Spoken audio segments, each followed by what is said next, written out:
البطيخه دي حمرا 100% على عهدتي وعلى مسؤوليتي. اولا لما تبص كده تلاقي عنق البطيخه دي صغير مش كبير، فدي تبين ان العنق بتاعها دي البطيخه دي حمراء.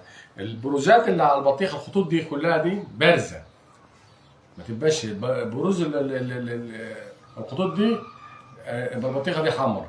البطيخه دي لما تدب عليها كده فيها يعني صوت اجوف كده يبين لك البطيخه دي حمراء.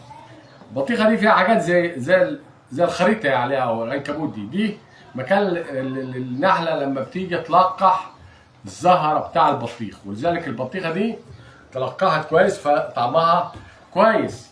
البطيخه دي احنا كنا بنتكلم قبل كده بنقول البقعه الصفراء بتبقى داكنه، البطيخه حمراء. البطيخه دي رغم ان البقعه بتاعتها مش داكنه لكن انا بقول لك حمراء جامد. ليه؟ لان البطيخه دي في ساعات حشائش بتمنع وصول البطيخه نفسها او الثمره للارض بطريقه مباشره، فما بتلاقيهاش صفراء قوي كده، لكن البطيخه دي حمراء.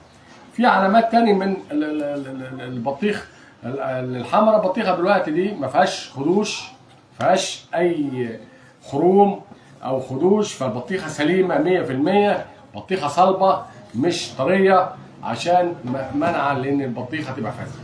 وانا هحاول معاكم دلوقتي نفتح البطيخه دي ونشوف البطيخه حمراء ولا جرعه. بسم الله الرحمن الرحيم. صلوا على النبي. البطيخه دي حمراء 100% على عقده نقيب عام فلاحين مصر. البطيخه دي لو طلعت جرعه انا هستقيل في الصبح.